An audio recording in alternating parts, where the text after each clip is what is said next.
These are the men and women of Beaver Valley, the bravest of the brave. They fought fearlessly for their country, their city, their community, and for the ideals we share as Americans.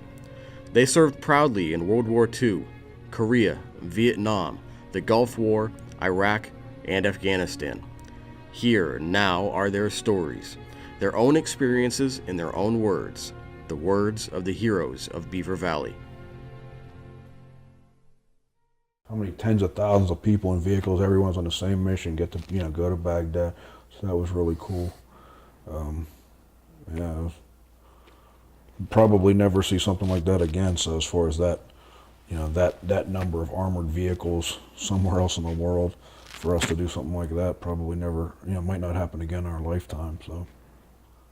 Yeah, I wouldn't have wanted to be home watching it on TV. That would have sucked. That's how I felt. I was going to school. Like, I didn't care about school. And I knew they were going, and I was thinking, like, how am I going to be sitting there at CCBC while there's kids my age, my brothers are going to war, and then how often do you get a chance to fight in a war? I mean, that's once in a lifetime opportunity. So it was the best decision I ever made. Saddam Hussein and his sons must leave Iraq within 48 hours. Their refusal to do so will result in military conflict, commenced at a time of our choosing. I was in northern Kuwait by about the 20th of January 2003. And you came along not long after. Yeah, I think it was like in January we got activated and everything. And then I know we got to Kuwait on Valentine's Day of that year. And we went to Camp Maine and basically waited for them to say go. Since I was scout platoon leader, we were escorting hundreds of vehicles. So I had 10 trucks in my platoon, so each one of us, we took a chalk of about, say, 50, 55 vehicles.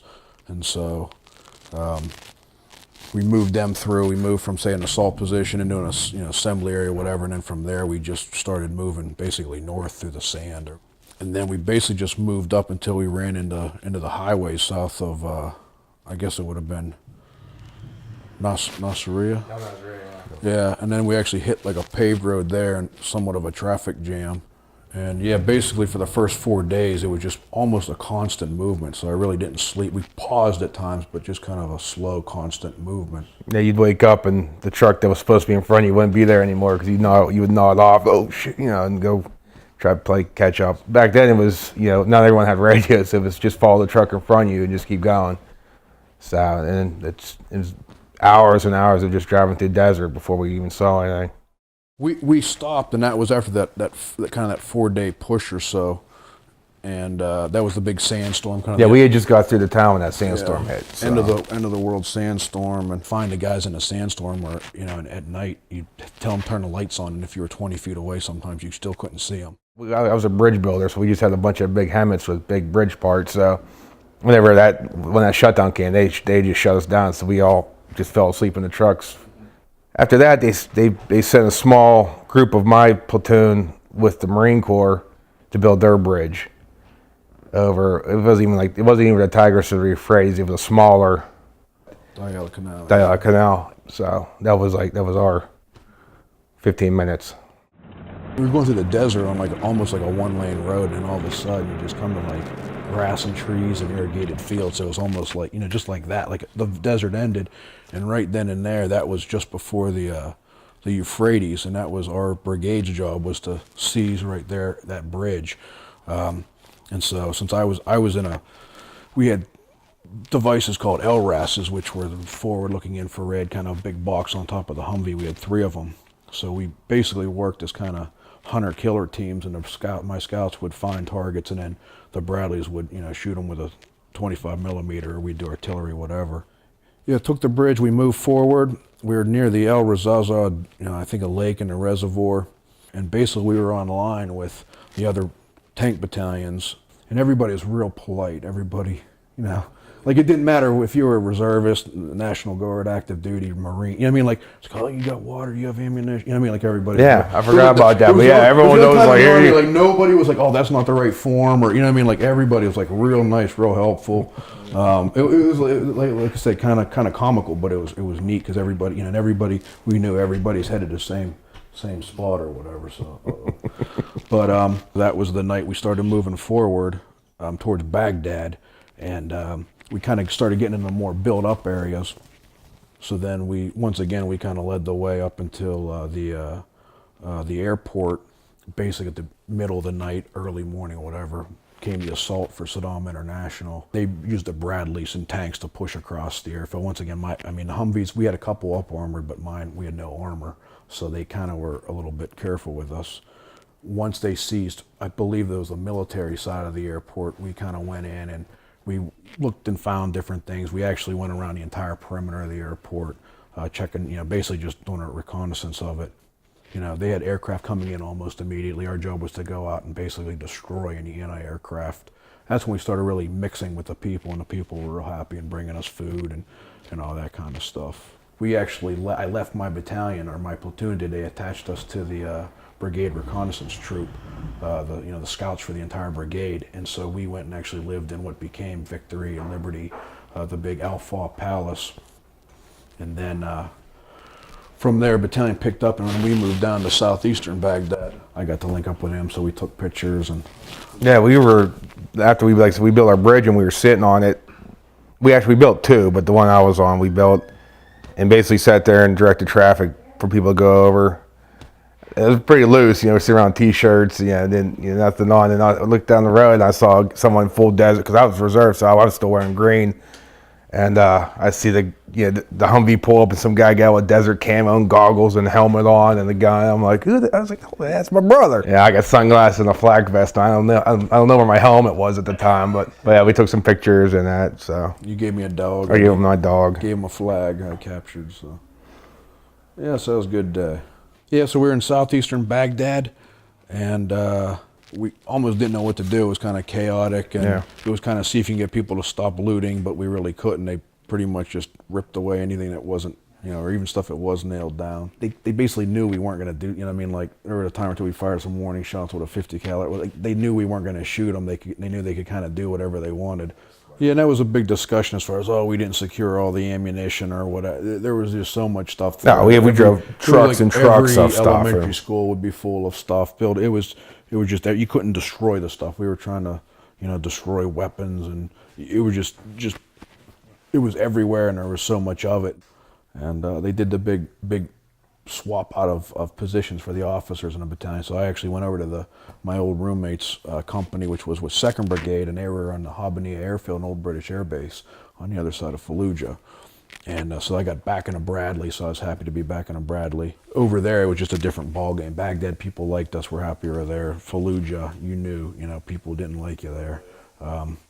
And so it was actually things, I guess you could say, got hot there a lot faster than Baghdad. The IEDs were just in the beginning phases. You knew people didn't like you. We were back in Savannah, I think about the 11th of August. So it was all pretty quick. And I expected actually to stay over there longer and for you to come home, but yeah, no, like I said, we got done. Like I said, we built a bridge, but once we were done with that, we had 88 giant trucks. So once we pulled our bridge, they sent us to a place called Dogwood.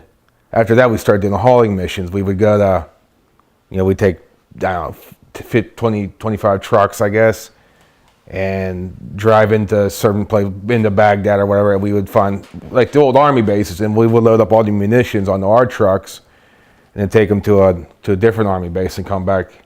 We did 2 bridge missions up in Mosul, I think, and that's when he was up in Mosul by then. I was in a basic training basically for the invasion while they were doing that. So got to Kuwait November 15th, 2003. So on December 3rd is when we actually crossed the border up into Iraq and drove to Samarra, Iraq, which is 70 miles north of Baghdad.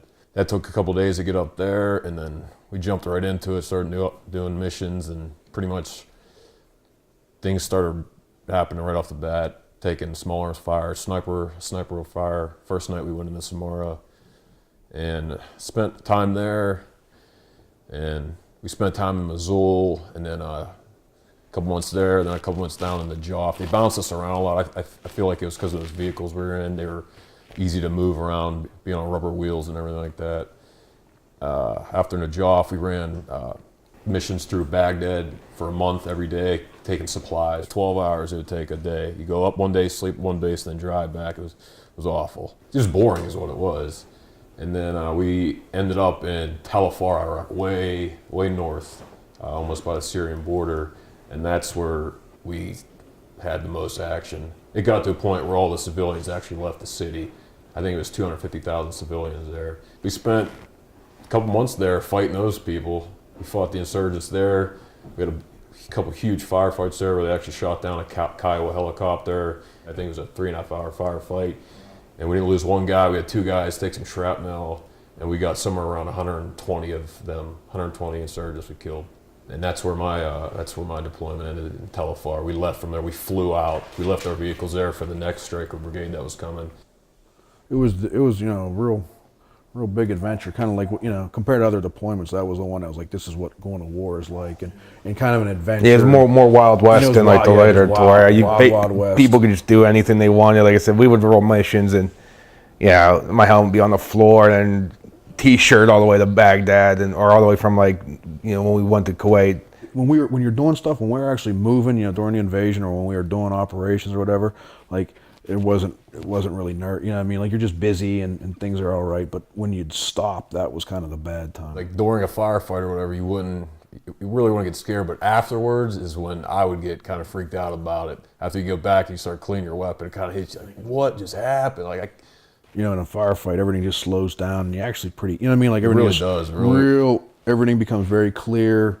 Round was coming right for me. I was in the back of our Stryker, kind of at waist height with a machine gun, and I had night vision goggles on, so you could see the round coming, and it slowed down, and it dinged right off an antenna pole right in front of me. I would have took it right in the stomach. That was honestly the one time that my leg shook, because right after that happened, my machine gun jammed. And it was the one time my machine gun ever jammed on me. So I went to fix it. I opened what's called a feature rate cover, and the round in there cooked off, blew up inside the chamber right in front of me. Wow. It was a bad night there. I'm going home. It was a bad 10 seconds, but that's when you call off the next day. You're like, all right. My leg was bouncing.